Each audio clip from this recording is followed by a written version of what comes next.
Good afternoon all of you.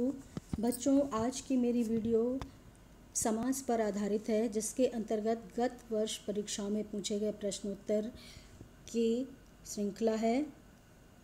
तो जल्दी से आप सभी मेरे साथ साथ रिवीजन कीजिए। चलिए, पहला प्रश्न है, निम्नलिखित समस्त पदों का विग्रह करके समास के नाम लिखिए। CBSE 2014 में आए हुए ये एग्ज़ाम्पल्स हैं और कुछ एग्ज़ाम्पल्स इसमें से 2017 में भी आए हैं। तो चलिए सबसे पहले प्रारंभ करते हैं। समस्त पद और विग्रह दिया है, साथ साथ में आपका समास भी दिया हुआ है, यानी इसमें आंसर्स भी दिए हुए हैं। आप सभी बहुत ध्यान से पढ़िए। एज अ रिवीज़न, प्रतिदिन पहला एग्जाम्पल है हमारा। प्रतिदिन यानी प्रत्येक दिन, इसका हमारा विग्रह हो जाएगा प्रत्येक दिन का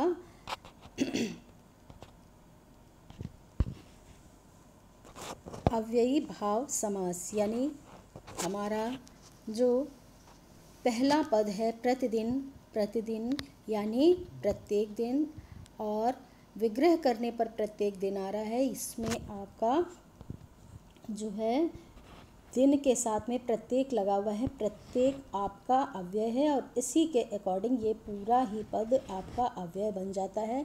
और इसका समास यदि पूछा जाए तो समास प्रत्येक दिन का समास या प्रतिदिन का समास नाम के अकॉर्डिंग अव्ययी भाव समास हो जाएगा।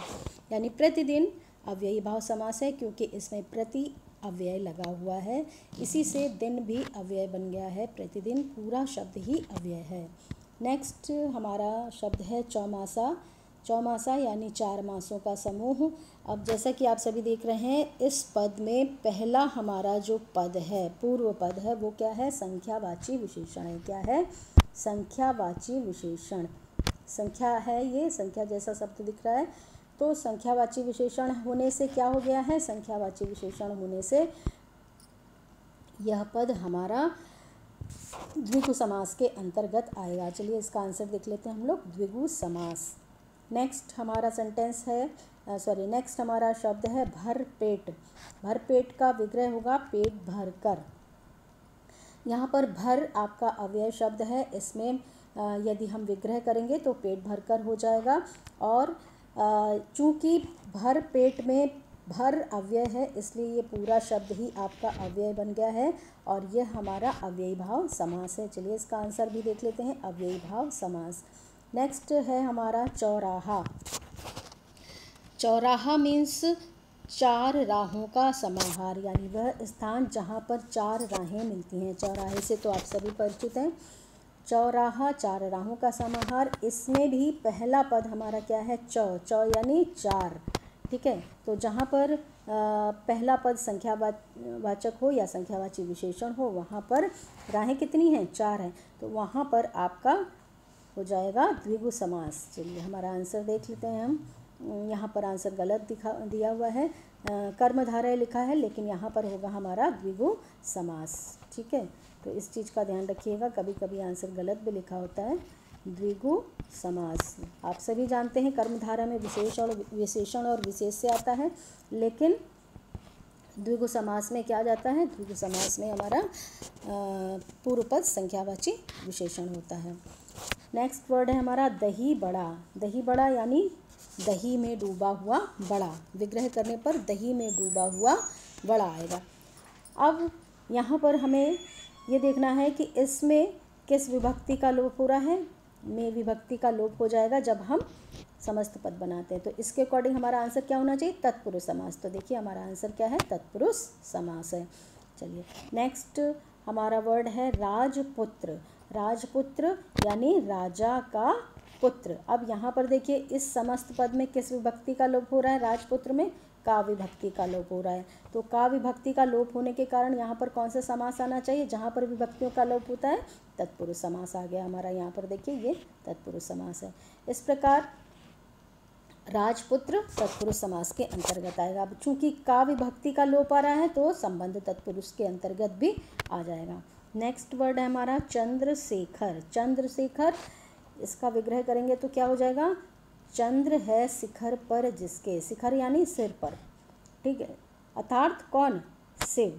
तो अब यहाँ पर चंद्र और शेखर मिलकर के किसकी बात कर रहे हैं, शिव की बात कर रहे हैं, किसी थर्ड पद की बात कर रहे हैं। तो इसलिए जब हम सभी ने पढ़ा है बहुब्रीहि समास में, जब पूर्व पद और उत्तर पद, ये पूर्व पद है और ये उत्तर पद है, ये दोनों मिलकर के किसी तीसरे पद की, शिव की बात कर रहे हैं, तो इसलिए यहाँ पर बहुब्रीहि समास हो जाएगा, बहुव्रीहि, ठीक है। व्रीहि का अर्थ होता है चावल, शाब्दिक अर्थ है यदि देखें तो, लेकिन यदि हम अपने समास के अकॉर्डिंग समझना चाहें तो समास के अकॉर्डिंग समझने के लिए हमें ये रखना होगा, बहु मीन्स बहुत अधिक, व्रीहि मीन्स बोलना रख लेते हैं हम अपनी समझने के लिए, अपनी कह सकते हैं रिवीजन करने के लिए, या अपने थोड़ा सा अपना समास के अकॉर्डिंग अपने आप अपने माइंड को सेट करने के लिए कि व्रीहि मतलब बहुत अधिक बोलना, व्रीहि मीन्स बोलना हो गया, ठीक है। ऐसा बस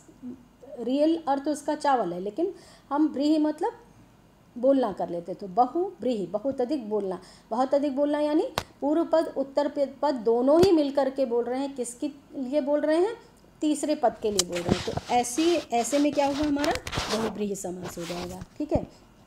ये सिर्फ मैंने आपको एक लर्न करने के लिए, दिमाग में बिठाने के लिए रखा है।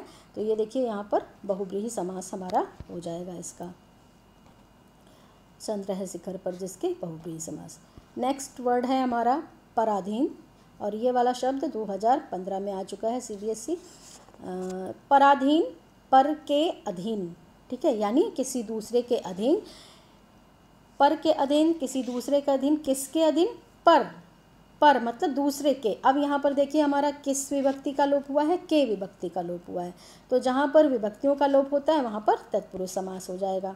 तो पराधीन, पर के अधीन आपका तत्पुरुष समास के अंतर्गत आ जाएगा।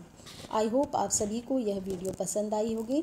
यदि पसंद आई है तो ज़्यादा से ज़्यादा शेयर करें, और यदि आप मेरे चैनल पर नए हैं तो उसे सब्सक्राइब करें और बेल आइकन दबाना ना भूलें, ताकि मेरी सभी नोटिफिकेशंस आप सभी को मिलती रहें, चाहे वो वीडियो हो या live class. Thank you all of you, stay safe, stay healthy.